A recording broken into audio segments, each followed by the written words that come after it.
Então, dando continuidade a nossos estudos, hoje a gente finaliza o capítulo 7.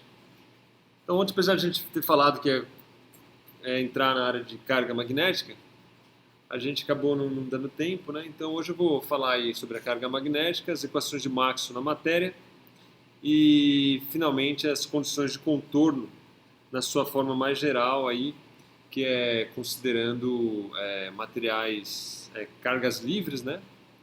E materiais também lineares. Então, basicamente o que a gente vai falar hoje, nosso breve resumo usual, a gente vai descrever como é que seria então as equações de Maxwell, caso nós tivéssemos então encontrado aí um monopolo magnético. Então você vê que a simetria aí entre as equações aparece, basicamente está induzindo aqui um monopolo, uma carga, né, magnética, e uma corrente, aqui, uma densidade volumétrica de corrente magnética, que também, vale enfatizar aqui, satisfariam a condição de equação de continuidade.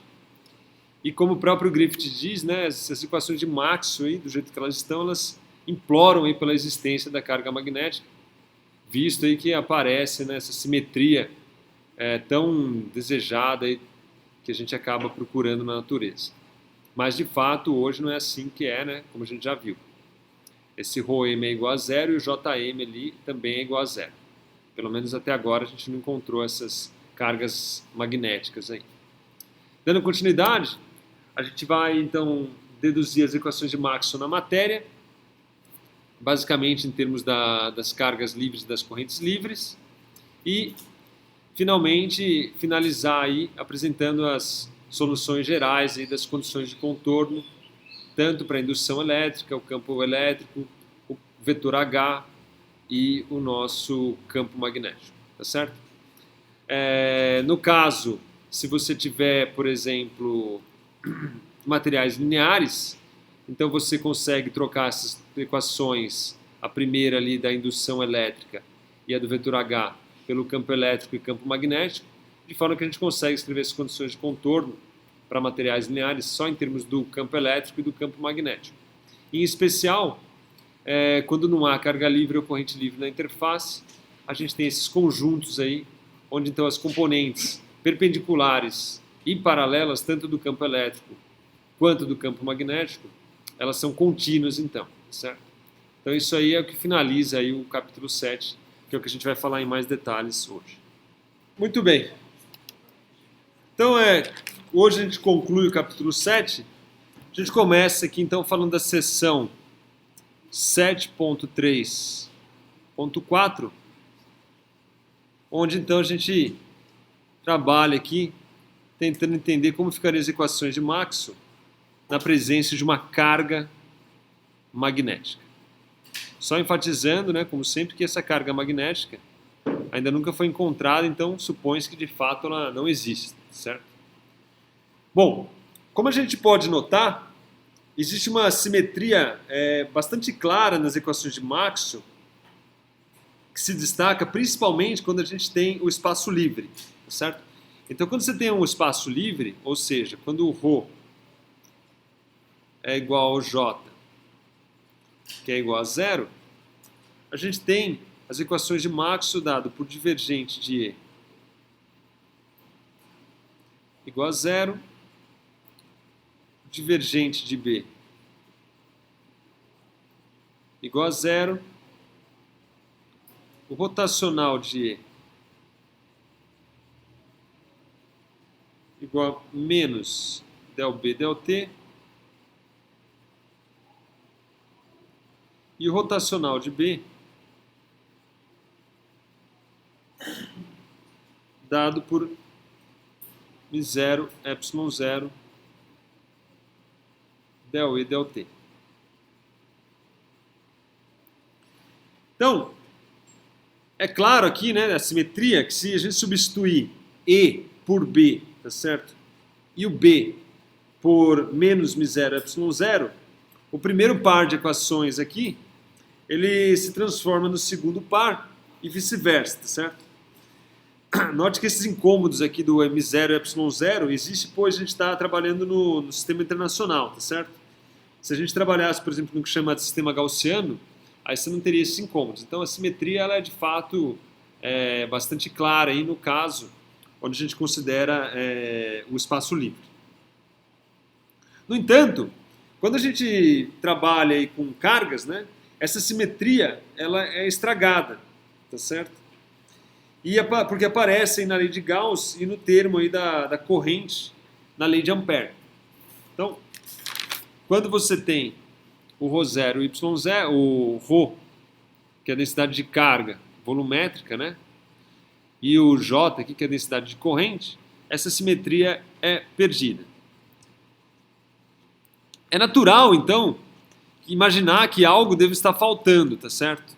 Principalmente nas equações onde o divergente de B é igual a zero, visto que o divergente de E é igual ao ρ sobre ε0, e aqui no rotacional de E, certo? Porque nessa expressão aqui aparece um μ0 J. Então seria natural a gente imaginar, por hipótese aqui, que as nossas equações fossem desse tipo aqui, ó. Então a ideia aqui seria imaginar algo desse tipo, um divergente de E igual a um ρ sobre ε0. Uma equação 2 aqui, onde o divergente de B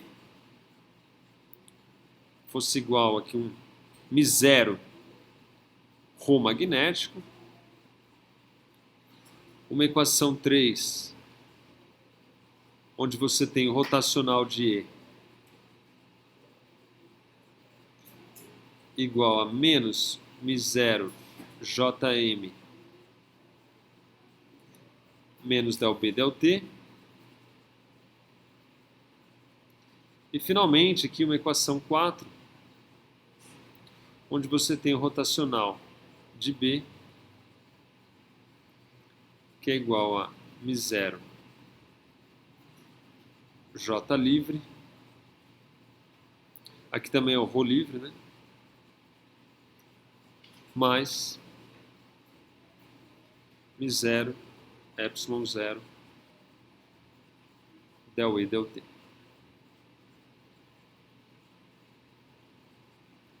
Então, nesse caso aqui, o nosso ρm aqui, ele representaria uma densidade de carga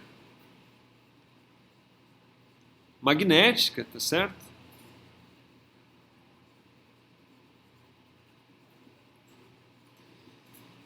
Enquanto o nosso ρ, aqui não é ρ livre, é ρ elétrico, tá certo? Aqui é corrente elétrica. E o ρe, a densidade de carga elétrica, tá certo? Jm, por sua vez, seria a nossa densidade de corrente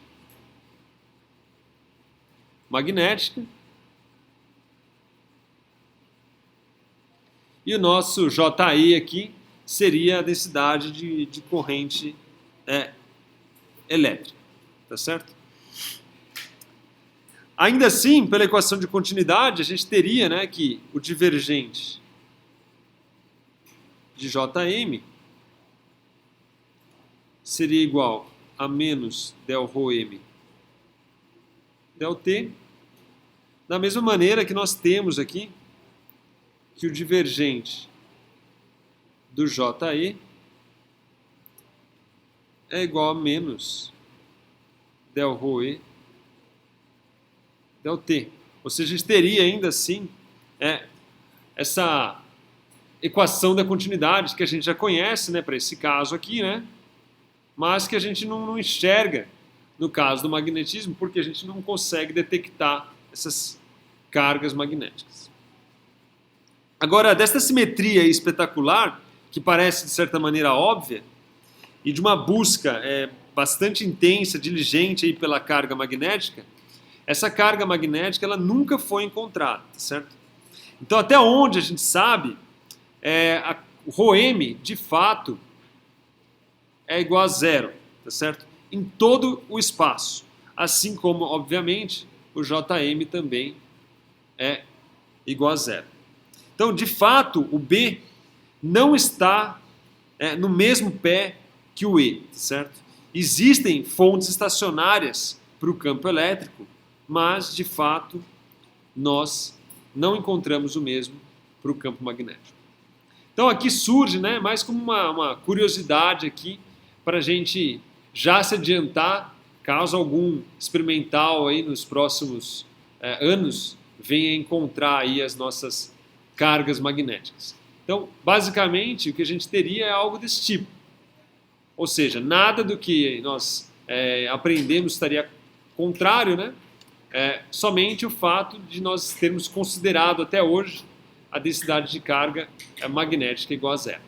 O que de fato se acredita que existe na natureza. Ok? Maravilha.